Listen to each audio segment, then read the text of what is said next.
G'day folks, welcome back to the Ideas Man. Today I'm going to be sharing my opinions on hybrids versus electric vehicles.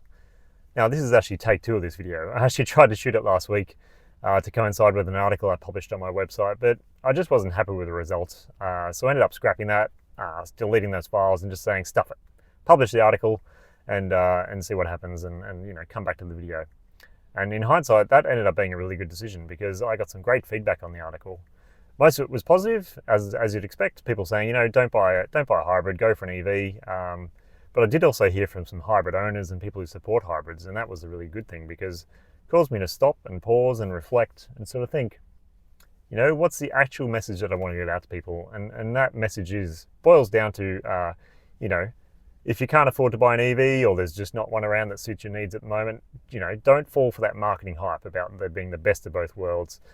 Don't fall for the fear, uncertainty, doubt that's being spread about EVs, the misinformation, disinformation. They're actually different things. I'll put up the definitions of those on the screen so you can have a read. And so yeah, that's basically what it boiled down to. I just want to say, if you can't buy an EV right now, that's fine. Maybe one will come up down the track that suits your needs, but in the meantime, don't fall for that marketing hype for hybrids. And there's actually 3 main reasons which I'll get into in more detail. The first one of those is hybrids are actually the worst of both worlds, not the best of both worlds. The range and charging sort of perceived issues that are around EVs, they're mostly solved problems. And the third thing is about the environmental impact from burning fossil fuels. So we'll get into all these 3 reasons in more detail.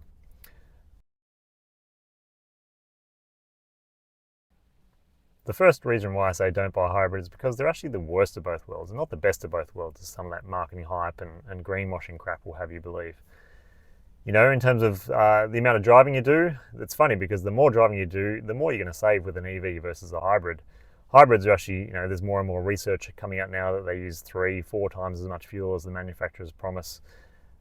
In terms of maintenance, costs for an EV are far lower. Recharging costs are way cheaper than fuel costs, especially with fuel prices going up at the moment. Some of the other stuff that people worry about with EVs is the fire risk. Depending on which stats you look at, electric vehicles are about 20 to 100 times less likely to catch fire compared to a petrol car. And again, it's funny with hybrids, they're actually the worst because they're actually twice as likely to catch fire compared to a regular plain old petrol car. People also worry about battery health with EVs. In terms of a hybrid, again, they are the worst of both worlds. They've got a very small battery. If it's not a plug-in hybrid, you're looking at typically like a 1 kilowatt hour battery. And the reason why that's important is because the actual degradation that happens with batteries is due to that battery cycling up and down from the top of the battery to the bottom of the battery. So a typical hybrid with a small 1 kilowatt hour battery might end up using, you cycle between 1 and 2 cycles of that battery a day, depending on your driving habits. Compared to an EV, you're talking an EV these days with typically 400 or 500 kilometers range. That's the equivalent driving would be 800, 1,000 kilometers range for 2 cycles of that battery. So again, you can see that the EV battery is going to last way longer. It's probably going to outlast the rest of the car. There's again more and more research coming out to say that EV batteries are going to last for decades and they degrade very slowly, sort of on the order of 1% per year. Just one more point here I wanted to cover was about plug-in hybrids. So people talk about plug-in hybrids and say, oh yeah, but you can do most of your driving on the EV mode and save the petrol for those long trips.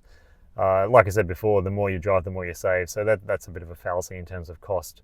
It's also an issue because I've actually spoken to multiple plug-in hybrid owners who, they follow that approach. They drive as much as they can on EV mode, and then one BYD C-Line 6 owner specifically said he went on a long trip and he actually broke down because the petrol had gone stale and the car refused to start that petrol engine. So he actually broke down in his plug-in hybrid when he followed that approach.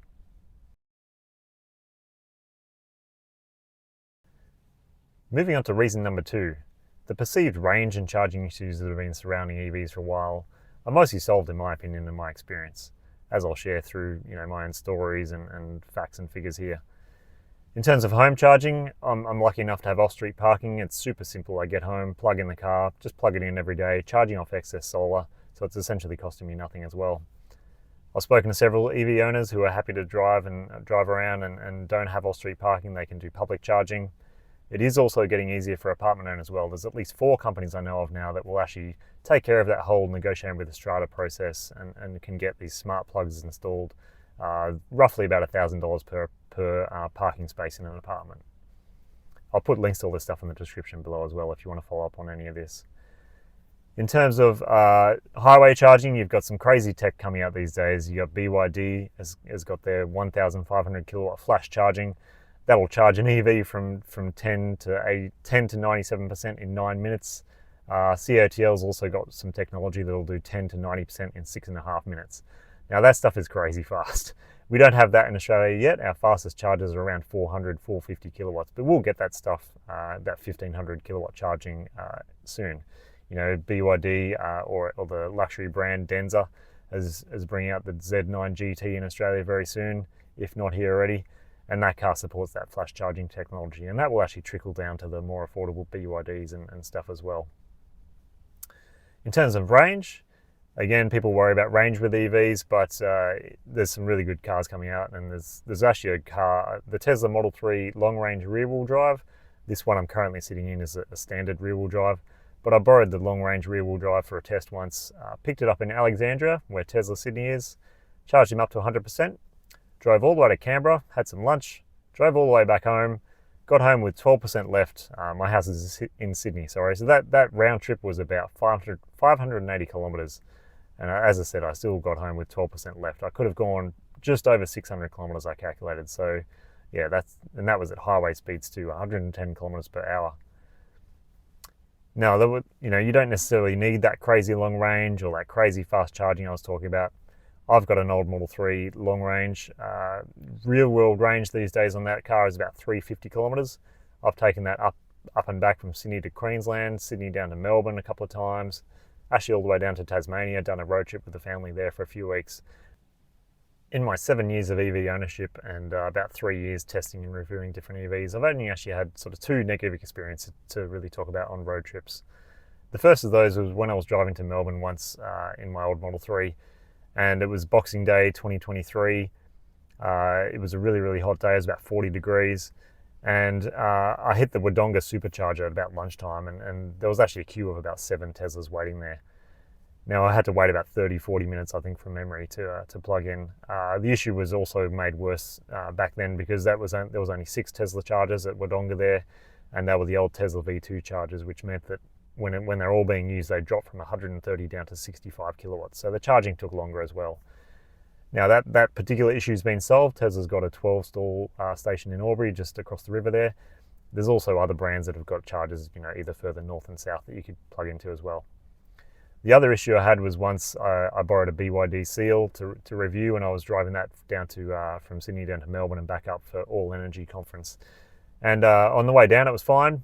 The way back up though, that particular car, for reasons I won't bother going into here, but that particular car was not compatible with the Tesla Supercharger network. And that meant that I couldn't use, Tesla Supercharger in Yass and a few other places that I wanted to use. And that meant I was stuck trying to use other brands. And for various reasons, I ended up hitting, a couple of broken chargers, slow chargers. So I actually went and wrote an article after doing that talked about how I was living in a Tesla charging bubble. And thankfully, BYD has since solved that problem. They've either upgraded or fixed the issue on all their new cars. So you won't have that issue with the BYD either. Just before moving on to the final reason, I will say we definitely still need more EV chargers out there, particularly with the crazy ramp up of EVs at the moment. Sales are just rising up in that technology adoption curve. So definitely need more chargers out there to keep pace with that, especially in rural and regional areas, because up and down the east coast in Australia, it's pretty good already, although they will get busier, as I said, with more EVs. But if you sort of travel west and out into the outback, you're gonna need more chargers out in those areas.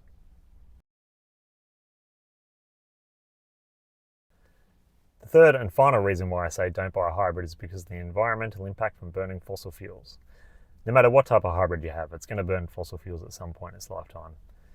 And that's important because climate change is already here and now. It's not some future problem in 10, 20, 30 years that future generations are going to have to worry about. We're already living in, every single year is the hottest year on record. There's unprecedented wildfires, there's heat waves in Europe at the moment. There's just all this stuff happening that you can't deny. There's a massive, massive and growing body of scientific evidence out there that basically says humans are causing climate change because of fossil fuel burning. You can't argue with that. If you do try and argue with it, then it's pretty much like being a flat earther, I would say. This day and age, with so much scientific evidence and stuff already happening out there, it's like believing the Earth is flat instead of round. And in terms of continuing that analogy further, it'd be like taking a spaceship into space, seeing the round Earth, and coming back down, and you continue to tell people that the Earth is flat. It's not round. That was just some refractive effect from the glass through the spaceship window. Unfortunately, the scientific evidence says that climate change is going to get worse before it gets better. But cheer up, there's a lot we can do. In Saul Griffith's book, The Big Switch, which I read a few years ago, he actually points out that 65% of Australia's emissions come from households and small businesses. These are the decisions that people can make around their dining table at night when they're having dinner. The decisions to replace all their appliances at home with efficient electric alternatives, replacing their car with an electric vehicle. As I said, those things can actually eliminate up to 65% of Australia's emissions. So there you go. Those are the three main reasons why I say don't buy a hybrid. If I still haven't convinced you by the end of the video, then I would suggest you go and do your own research. But in doing so, stick to the scientific facts and evidence. Don't fall for the marketing hype around hybrids or the fear, uncertainty and doubt around EVs. Lastly, I just want to finish on a little analogy I like to use. Hybrids are like an awkward sort of transitional technology. Think fax machine before emails became commonplace, or compact fluorescent light bulb before LED bulbs became commonplace. So yeah, if you're looking at EVs and there's not one that suits your needs, just hold on to your current car, and one will come, I'm sure, very soon. But in the meantime, don't buy the fax machine or the compact fluoro. You're just going to regret it in the long run.